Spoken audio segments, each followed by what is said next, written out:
Jadi DOB 3 provinsi di Papua ini bagian dari tindak lanjut dari Undang-Undang Otonomi Khusus Papua Nomor 2 2021 yang tentu ini menjadi kewajiban pemerintah dalam hal ini bersama DPR untuk mewujudkannya. Salah satunya adalah pasal 36 itu agar segera dilakukan pemekaran di wilayah Papua. Saat ini dari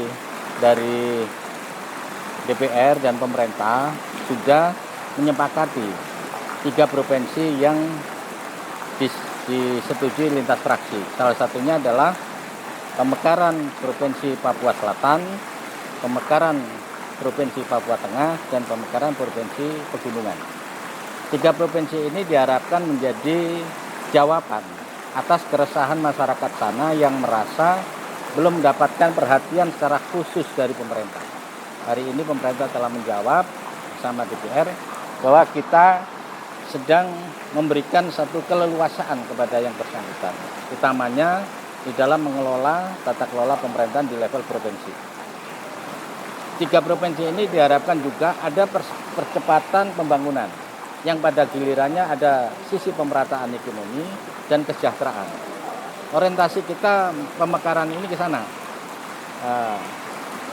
Orang asli Papua itu juga diharapkan bisa berkontribusi secara langsung karena di situ sudah diprotek terkait dengan kesediaan sumber daya manusianya, terutama di sektor birokrasi. 80% di undang-undang ini telah memberikan ruang kepada orang asli Papua untuk direkrut menjadi ASN, baik itu melalui CPNS maupun P3K. Nah, disitulah kita akan memberikan satu kesempatan bahwa membangun Papua memang harus diinisiasi oleh masyarakat sana sendiri.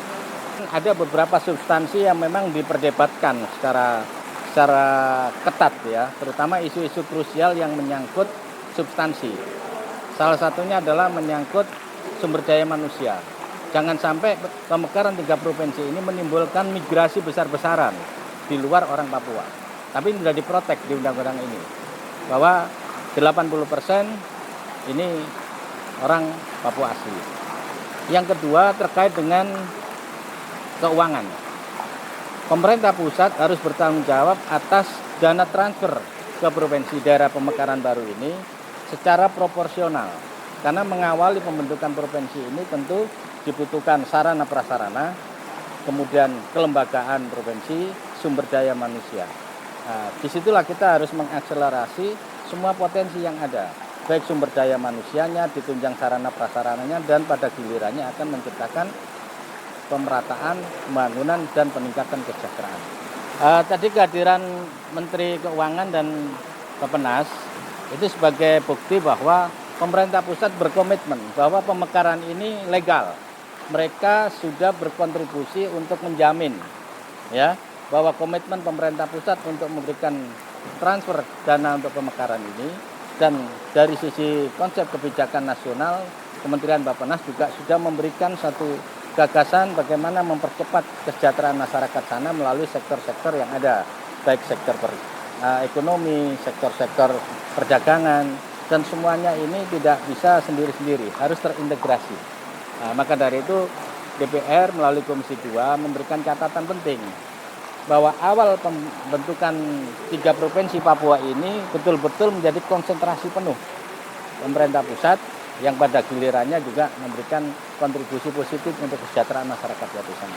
Sikap fraksi Nasdem sangat mendukung ya komitmen pemerintah pusat, terutama Menteri Keuangan dan Kementerian Bappenas, Menteri Dalam Negeri ya termasuk di sana, akan selalu memberikan satu atensi khusus dan asistensi mulai proses awal sampai dengan terbentuknya kelembagaan yang ada di sana.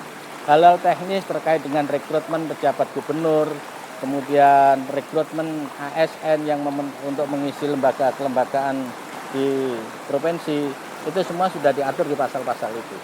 Poinnya adalah masyarakat Papua harus siap menerima pemekaran provinsi Papua Selatan, Papua Tengah, dan Papua Pegunungan. Terkait dengan 3 provinsi ini, tadi fraksi Nasdem secara langsung saya sampaikan bahwa mengusulkan agar 3 provinsi ini ya, dialokasikan kuota kursi DPR RI per provinsi ini dalam satu dapil ada 4 kursi. Artinya ketika itu terakomodir, tentu pada pemilu 2024 ini harus dipersiapkan. Nah, karena ini tidak terkait langsung dengan undang-undang ini, tapi memiliki hubungan yang irisannya bersama, maka di situ harus ada penyesuaian Undang-Undang 7 2017 tentang pemilu. Nah, tentu ini akan direspon oleh pemerintah, diformulasi seperti apa. Apakah mau diberikan satu peraturan perpu ya, pengganti undang-undang atau revisi undang-undangnya. Nah, kalau tidak dilakukan itu, maka provinsi ini akan belum bisa mengikuti pemilu 2024. Tapi dorongan dari kita, dari Komisi 2, pemerintah harus segera berkoordinasi dengan KPU, ya toh, untuk menyesuaikan regulasi yang ada, terutama Undang-Undang 7 2017 tentang pemilu. Karena ketika provinsi ini sudah terbentuk, konsekuensinya pada pemilu yang akan datang, provinsi ini juga menjadi daerah pemilihan. Ada 3 dapil.